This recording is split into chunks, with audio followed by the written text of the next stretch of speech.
नमस्कार, आप देख रहे हैं न्यूज वन इंडिया। मैं हूं आपके साथ कीर्ति बिंदल। देहरादून से पहली बड़ी खबर, G20 को लेकर के उत्तराखंड में होने वाले आयोजन पर बैठक की गई और सीएम धामी बैठक में शामिल हुए। कई अफसर समेत राजधानी के डीएम, कप्तान भी इसमें शामिल हुए। बैठक के लिए आयोजन को लेकर महत्वपूर्ण फैसले किए गए। तो बड़ी खबर आपको बता रहे हैं, G20 को लेकर के महत्वपूर्ण बैठक हुई और मुख्यमंत्री पुष्कर धामी इस बैठक में शामिल हुए।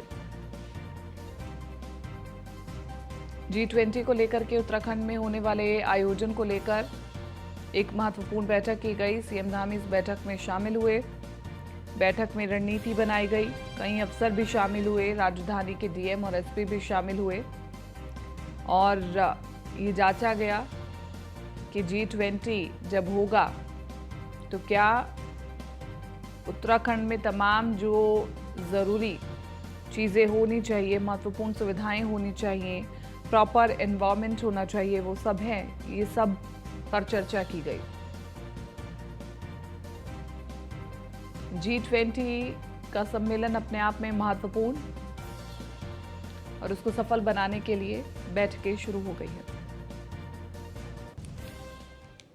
मुख्यमंत्री पुष्कर सिंह धामी ने सचिवालय में G20 की होने वाली बैठक को लेकर के समीक्षा बैठक की और बैठक में शासन के आला अधिकारी मौजूद रहे। सीएम धामी ने पीएम मोदी का आभार प्रकट करते हुए कहा कि उन्होंने जो एक भारत श्रेष्ठ भारत का सपना देखा है वो भी जल्द ही साकार होगा। सीएम धामी ने कहा, जब तक बैठकें नहीं हो जाती है तब तक नियमित रूप से बैठकें होती रहेंगी, जिसमें सीएम खुद 15-15 दिन में इसकी समीक्षा बैठक करेंगे। इसके अलावा स्कूली, विश्वविद्यालय और विभाग नियमित G20 की बैठक से जुड़े किसी न किसी विषय पर प्रोग्राम आयोजित करते रहेंगे, जिससे जन जन तक इसका प्रचार हो सके।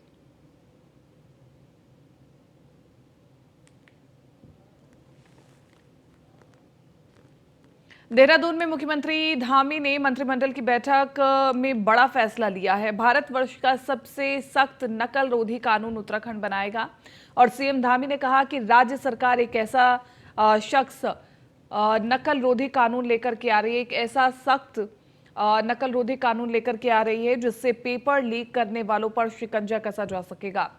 इस कानून में संपत्ति जब्त और 10 साल की सजा का प्रावधान रखा जाएगा ताकि युवाओं के भविष्य को सुरक्षित रखा जा सके।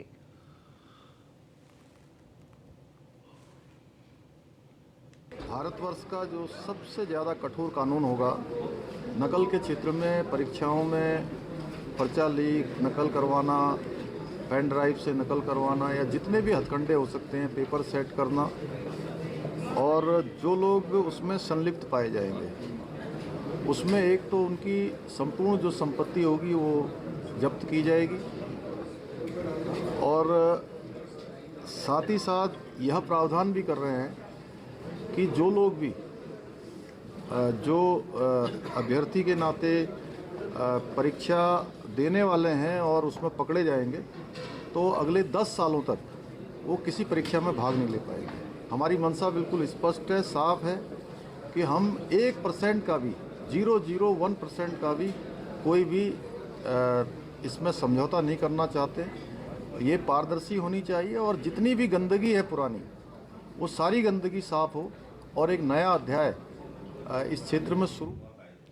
देहरादून उत्तराखंड के मुख्यमंत्री पुष्कर सिंह धामी का कहना है कि जोशीमठ की परेशानी को, जोशीमठ की दिक्कतें को दूर करने के लिए हर व्यक्ति सहयोग कर रहा है और इसके लिए सभी को आगे आना भी चाहिए। लेकिन जोशीमठ की समस्या को पूरे उत्तराखंड से जोड़ करके दिखाना, प्रसारित करना या चर्चा करना गलत है और इस विषय पर हर व्यक्ति सहयोग करे, यही सभी से अपेक्षा है। साथ ही मुख्यमंत्री ने एक बार फिर इशारों में जो राजनीतिक दल की आड़ में राजनीति कर रहे हैं उन पर दबी जुबान में हमला बोला।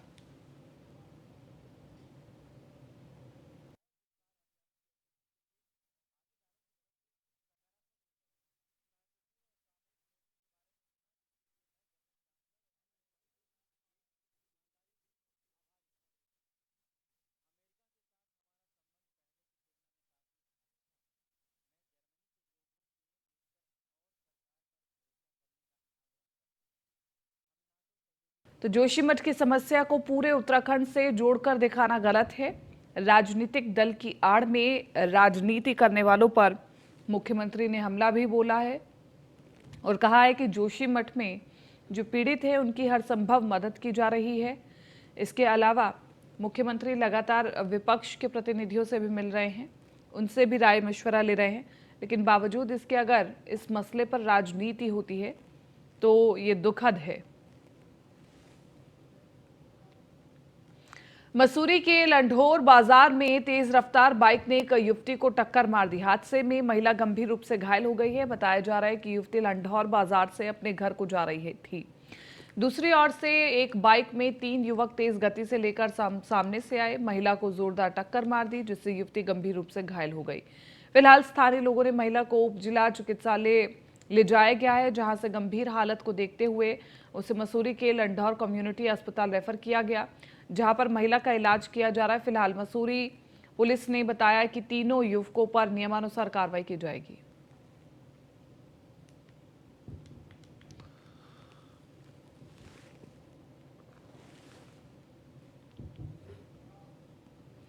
लक्सर में कोतवाली परिसर के बाहर भारी संख्या में ई रिक्शा चालक हंगामा करते हुए नजर आए। दरअसल ई रिक्शा चालकों ने आरोप लगाया है कि उनके द्वारा कस्बे के बालावाली तिराहे और उसके आसपास क्षेत्र में आवाजाही के दौरान कुछ दबंग प्रवृत्ति के लोगों ने बलपूर्वक अवैध किस्म की उगाही को अंजाम दिया जा रहा है।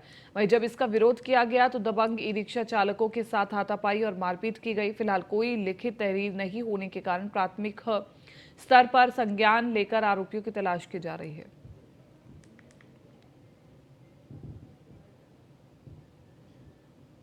मामला ये है कि हम पुल पार जाते हैं रिक्शा लेके, वहाँ रिक्शा वाले के साथ बदतमीजी की जाती है, मार पिटाई करते हैं, कहते हैं कि हम गुज्जर हैं, कुआ खेड़े के हैं हम, और पैसे तो हम देंगे नहीं तो तेरी रिक्शा बंद हो जाएगी, तेरी रिक्शा चलने की नहीं है, जबरदस्ती करते हैं। कल हमारी रिक्शा चालक के साथ में एक बदतमीजी भी की गई, यहाँ पे मार पिटाई भी की गई उसके साथ में। मामला देहरादून में फर्जी जन्म प्रमाण पत्र और आधार कार्ड बनाने वाली सीएससी सेंटर का भंडाफोड़ हुआ है। आपको बता दें कि उत्तराखंड एसटीएफ ने इसका खुलासा करते हुए बताया इसमें 2 लोगों को गिरफ्तार किया गया है, साथ ही 26 फर्जी आधार कार्ड भी बरामद किए गए हैं। वहीं उन्होंने कहा कि कई सालों से सीएससी सेंटर चलाया जा रहा था।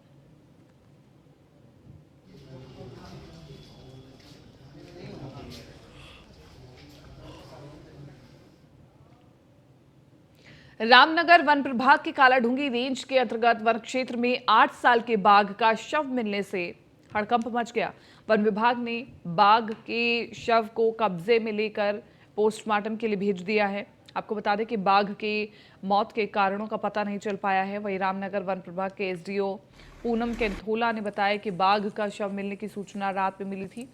बाघ की उम्र लगभग 8 साल बताई जा रही है और साथ ही ये भी बताया गया कि बाघ की मौत का कारण पोस्टमार्टम रिपोर्ट आने के बाद ही पता चल पाएगा। एक नर बाघ कल मृत अवस्था में मिला था और उसकी उम्र लगभग 7 से 8 साल करीब है और कालाढूंगी रेंज का मामला है, जिसमें कल जब शाम को सूचना मिली तो देर रात होने के कारण आज सुबह उसका पीएम करवाया गया है। बाकी उसकी जो मृत्यु के कारण है वो पीएम रिपोर्ट आने के बाद ही क्लियर हो पाएंगे। बाहरी अंग सारे सुरक्षित पाए गए हैं और मृत्यु का कारण अभी पता नहीं चल पाया है, आगे पीएम रिपोर्ट आने के बाद ही क्लियर। गणतंत्र दिवस को लेकर के पौड़ी पुलिस कप्तान श्वेता चौबे की ओर से सभी थाना चौकी प्रभारियों को वांछित अपराधियों की धरपकड़ के लिए सख्त निर्देश दिए गए हैं। श्रीनगर पुलिस द्वारा वर्ष 2022 के इनामी बदमाश को तमिलनाडु से गिरफ्तारी कर सफलता हासिल हुई है। एसएसपी ने बताया कि श्रीनगर निवासी शूरवीर सिंह भंडारी द्वारा थाना श्रीनगर में रिपोर्ट दर्ज करवाई गई थी। अरुण राज द्वारा श्रीनगर के कुछ व्यक्तियों, व्यापारियों और फर्नीचर समेत अन्य घरेलू सामान बेचने के नाम पर करोड़ों रुपयों की धोखाधड़ी उनके साथ की गई। मामला दर्ज कर अभियुक्त की गिरफ्तारी के लिए एसएसपी पौड़ी की ओर से इनाम भी रखा गया था, जिसके बाद मोबाइल सर्विलांस के जरिए पुलिस ने तमिलनाडु से आरोपियों को गिरफ्तार किया। नवंबर में हमारे यहाँ वादी ने थाने में कोटद्वार थाने में तहरीर दी थी, जिसमें उन्होंने बताया था कि कई लोकल व्यापारियों से एक अरुण राज चलैया करके जो अभियुक्त है उसके द्वारा उगाही की गई है और उसके बाद घरेलू सामान देने के नाम पे, और उसके बाद से वो फरार है। इस पे अभियोग पंजीकृत किया गया और चूँकि जो धोखाधड़ी का अमाउंट था वो काफ़ी ज़्यादा था, तो इसमें स्पेशल टीम गठित की गई। टीम द्वारा कई जगह दबिश दी गई और चूंकि ये लगातार फरार चल रहा था, इस पर 5,000 का इनाम घोषित किया गया था और हमारी टीम ने कल इसको तंजौर तमिलनाडु से गिरफ्तार। 26 जनवरी को लेकर के नैनीताल जिले की पुलिस ने सभी तैयारियां पूरी कर ली हैं। गणतंत्र दिवस के मौके पर हर साल की तरह ही इस बार भी नैनीताल के डीएसए मैदान में पुलिस की परेड होगी और इस बार परेड को खास बनाने को लेकर के परेड के दौरान सांस्कृतिक कार्यक्रम का भी आयोजन होगा। गणतंत्र दिवस की परेड को लेकर पुलिस पिछले कई दिनों से नैनीताल में रिहर्सल कर रही है और आपको बता दें कि गणतंत्र दिवस को लेकर शहर में विशेष सुरक्षा भी पुलिस की ओर से की गई है। एसएसपी ने बताया कि कैबिनेट मंत्री रेखा आर्य परेड की सलामी लेंगी।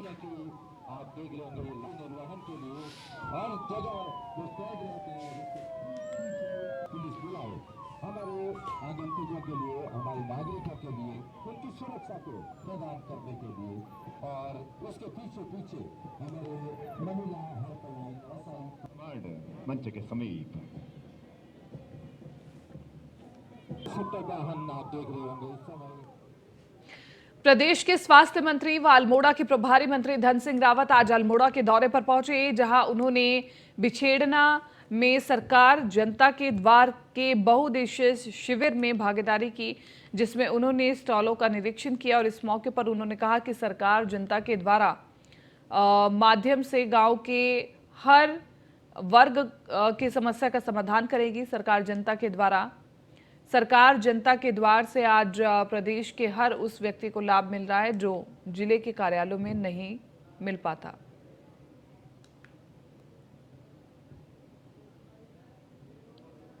मुख्यमंत्री जी का धन्यवाद दे रहा हूं कि उन्होंने सभी प्रभारी मंत्रियों से कहा है कि हर महीने प्रभारी जिलों में 2-2 दिन जो है जनता के साथ में रहना है, वहां की समस्याएं सुननी है, रात्रि विश्राम वहीं करना है।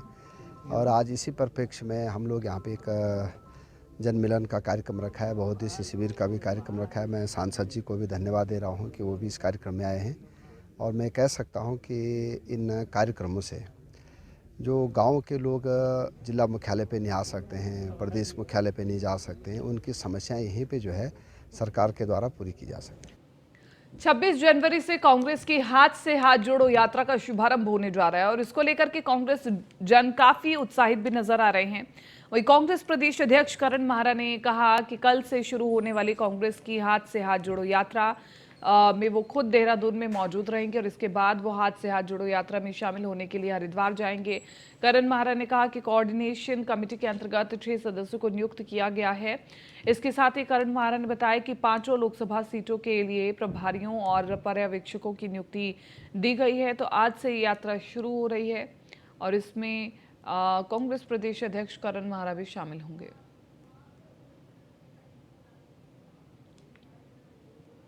कल एक साथ हर ब्लॉक मुख्यालय से इसकी शुरुआत होनी है और जो ग्राम लेवल तक जाएगी। हम लोग भी देहरादून में कुछ जगहों में खुद भी उपस्थित रहूँगा कल के दिन और परसों मैं फिर हरिद्वार के कुछ क्षेत्रों में हूँ और सभी नेताओं को इसमें लगाया गया है। इसमें 2 कमेटियाँ बनाई गई हैं जिसमें पूरे प्रदेश के लिए जो कोऑर्डिनेशन कमेटी है उसका चेयरमैन मैं हूँ, साथ में 6 वरिष्ठ नेतागण भी हैं और साथ में जो ब्लॉक लेवल पर हमारी कमेटियां गठित हुए हैं जिसमें जिला अध्यक्ष, ब्लॉक अध्यक्ष और पीसीसी मेंबर्स और वहां के जो वरिष्ठ नेतागण हैं उस ब्लॉक के, उन सबको उसमें सम्मिलित किया गया है और वो कोऑर्डिनेशन कमेटी हाथ से हाथ जोड़ो यात्रा के जितने भी हमारे पॉइंट्स हैं उनको लेकर गाँव-गाँव में जाए।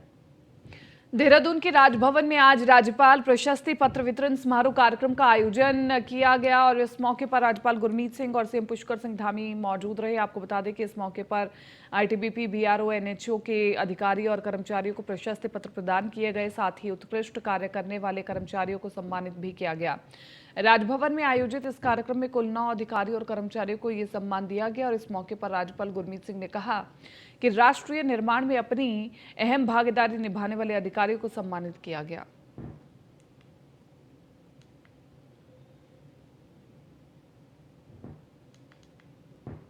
जो राष्ट्र निर्माण, राष्ट्रीय सेवा, राष्ट्रीय सुरक्षा में उत्कृष्ट कार्य करते हैं उनको सब पूरा परिवार, पूरा समाज, पूरा राष्ट्र और पूरे प्रदेश ने मिलकर आज सम्मानित किया है।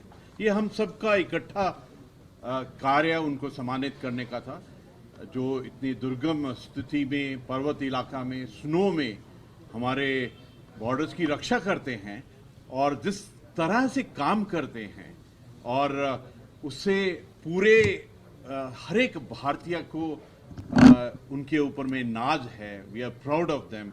और आज इकट्ठा मिलकर गणतंत्र दिवस के एक दिन पूर्व उनको सम्मानित किया गया है। के कार्यालय में हमें गवर्नर साहब ने बुलाया है, सम्मानित किया है हमारा, और हमें प्रोत्साहन दिया है कि हम आगे और अच्छा काम ऐसे ही करते रहें। उसके लिए मैं बहुत ही आभारी हूँ, बहुत ही खुद को आज प्रिविलेज मान रही हूँ कि मुझे ये मौका मिला और सम्मानित किया गया। उसके लिए तहे दिल से धन्यवाद, और आप सबको भी बहुत बहुत धन्यवाद हमारी खुशी में शरीक होने के लिए, यहाँ पर आने के लिए, अपना मूल्यवान समय हमें देने के लिए। मैं जो मार्चिप पीटी ऑफिसर हूँ, सबसे सीनियर मोस्ट नाविक में हूँ, और यहाँ पे मेरे को 3 इयर्स हो गया। 3 साल में 3 नेवी डे इनका, और इतना इवेंट हुआ, मैक्सिमम विजिट गवर्नर साहब, सीएम साहब का विजिट हुआ, उसमें सब कंट्रोल करना, ऑर्गेनाइज करना, ये मैं किया। आज मैं खुश नसीब हूँ कि 20 साल में ये सर्विस हो गई, और 20 साल में मुझे इतना सम्मानित पुरस्कार मिला। ये मैं अपने गौरव की बात है, और एज ए डिफेंस वर्दी में ही संभव हो सका।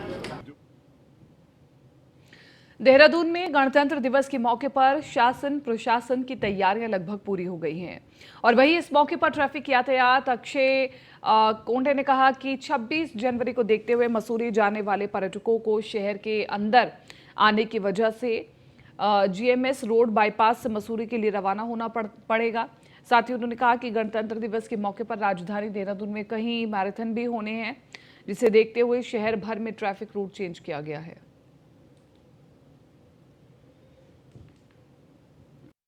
26 जनवरी को लेके जोरों शोरों से तैयारियां चल रही है। हमारे पास जो भी मैराथन को लेके परमिशंस आई थी, उनकी मैपिंग की गई है, ड्यूटियां लगाई जाएगी।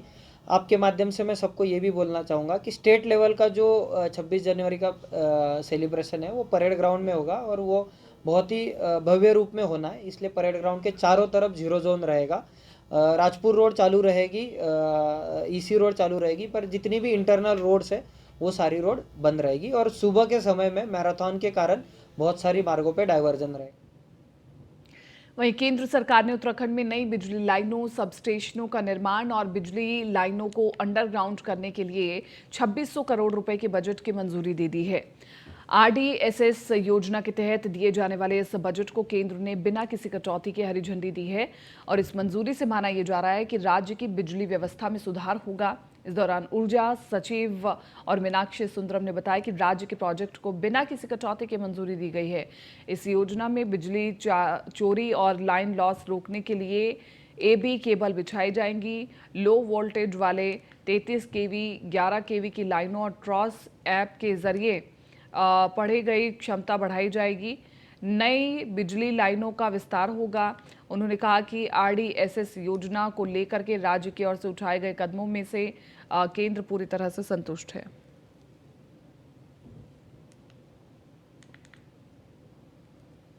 टच में रहिए। और अभी देखिए, जब मैं उस समय था, हमारी भी एक राउंड ऑफ डिस्कशन हुई थी स्टेक होल्डर्स के साथ। ये हमें पता चला कि जो स्टेक होल्डर्स हैं उनका एक मत नहीं है, सबकी अलग अलग अपने ओपिनियन थे।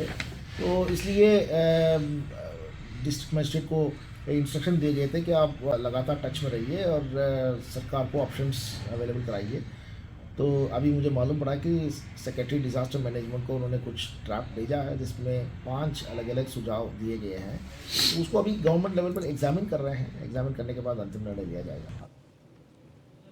और वही सचिव मुख्यमंत्री आर मीनाक्षी सुंदरम ने बताया कि जोशीमठ आपदा को लेकर राज्य सरकार पूरी तरह से गंभीर है और लोगों को बसाने और मुआवजे दोनों ही बिंदुओं पर गंभीरता से विचार चल रहा है। राज्य सरकार दोनों विषयों पर भी फैसला ले सकती है, यानी मुआवजे के साथ ही लोगों को अन्यत्र स्थान पर बस आने पर भी निर्णय हो सकता है। हालांकि जो 5 बिंदुओं के प्रस्ताव शासन को मिले हैं, इसकी एक बार चर्चा मुख्य सचिव और मुख्यमंत्री स्तर पर होगी, इसके बाद निर्णय लिया जाएगा।